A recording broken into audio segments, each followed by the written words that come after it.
Hello everyone. I've got my sons with me. Wesley, say hi. Hi. And Jay, say hi. So that you might hear them in the background, but I'm just going to show you a quick tour of my recording setup for any of you who are interested or who might want to start recording some of their own guitar music on a budget. So the setup is like so. I go from guitar into the pedal board, and then on the pedal board is a JHS ABY switcher that has a transformer on it so that the outputs are isolated so you don't get any ground loop hum, which is very, very handy. Before, I was just splitting into my two amplifiers, the Bugera G5 and then the Quilter Interblock 45. I was just using the chorus pedal, which has a mono and a through, so you can it has a buffered output that is just dry, that doesn't have any chorus on it. But it's not isolated, so you get this little background hum that was, if you had some background noise, like if you were at a loud venue or gig, you probably wouldn't notice it, but for recording and for when you're at home, it just gets on your nerves pretty quickly. So I got this JHS one, which is probably one of the more affordable ones that I would trust. And then, so it splits there, and then it's wet dry. So these effects, the Monument, which is the tremolo, the chorus, and then the Ethereal, which by Wampler, which is a delay and reverb pedal, those all go into the Quilter, and the Quilter goes into this 10-inch speaker. All the drives, the fuzz, octave, the phase 90, that just goes into those go into both, but the Bugera doesn't get any of the wet effects, and that goes into this 12-inch speaker. This has a 12-inch 25-watt. It's a Green Beret from WGS Speakers, which is kind of like a greenback, a Celestian greenback copy. And this is a 10-inch. I think it's a Ragin Cajun, which is kind of a, I don't know if it's like a copy of a Jensen or something like that, but they sound pretty good together. On their own, either one kind of sounds maybe a little thin or a little bit honky. Like the greenback is, the Green Beret is really honky, and then the 10-inch is maybe a little flat on its own. I've kind of got them set up so that they complement each other pretty well. But together they fulfill the full spectrum range of sound, and it gives you a great sound altogether.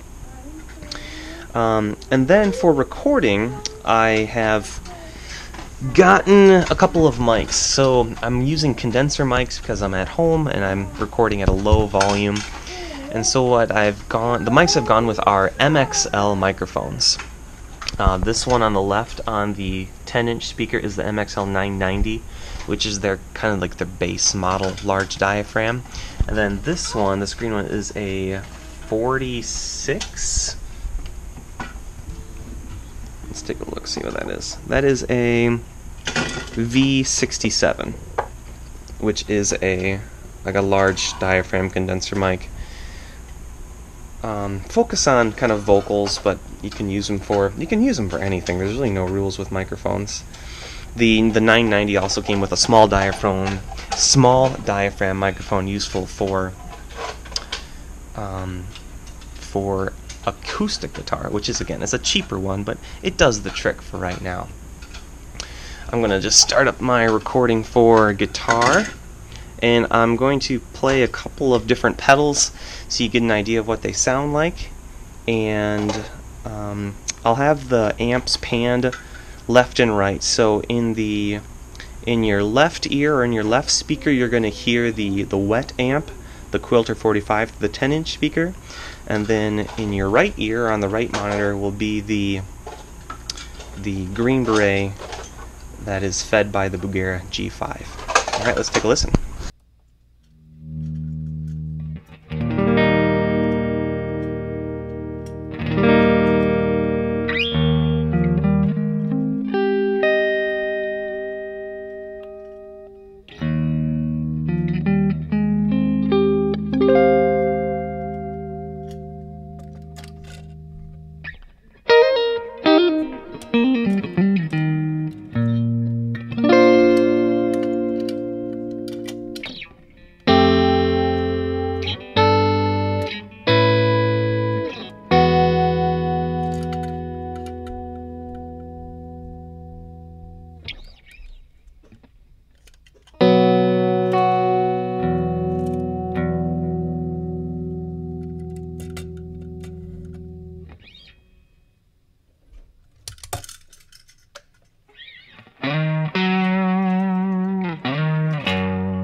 Is Sam on the floor? Is Sam on the floor? Nope. He isn't? Nope. Oh, I think though Mom, Grandma and Grandpa are here. They are? Mm-hmm. Well, since they are right here, why don't we? I think I'll go upstairs.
So here we are in Soundtrap, which is the program that I use mostly to record and do the mixing.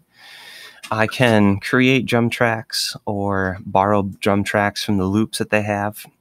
I'm just using the free version here, and I use it because it stores in the cloud, doesn't store anything to the computer, and it's free and it's pretty intuitive to use. So I'm showing you the kind of the setup for what I did to record. I used 4 guitar parts. This is one of the lead guitars. I just used a little EQ for that. Usually when I do the guitars, I record each amp in a separate channel. The EQing was left pretty much the same for the 2 lead guitars. And then for the rhythm guitar, I forgot to record or set the mic so that it was recording from the 2 separate amps. So I just I copied one and I added some slapback echo and what was it? And reverb on it. This is the vocals, added reverb and compression and slapback on the vocals for this track. And I also played bass. I played bass right into the interface, which is the Focusrite 2i4 2nd generation. And then going from here, I can mix it and I can do some things, but Soundtrap is limited in what it can do. So what I do is I export it and I send it to Audacity, which again is a free program that comes with most Windows machines. And some things to do, I apply a limiter to get rid of any of the clipping that happens. I boost the audio levels for the vocal tracks, and sometimes it clips. And you could also add compression if you wanted to. I'm not doing that here. But also if there's a mismatch in the levels from the 2 microphones that you want to address, or the 2 channels, it's a stereo track here that I've split. You can also amplify, and I amplify it just so that's right below 0 dB. And so that's what you just saw there, amplifying the bottom channel there. And then I saw that one section needed to be amplified, so I could highlight that and amplify that section and bring it up to a top peak of just under 0 dB as well. Thanks again for taking the tour with me, and we'll see you next time. Let me know if you have any questions or anything you'd like to see. Take care. Bye-bye.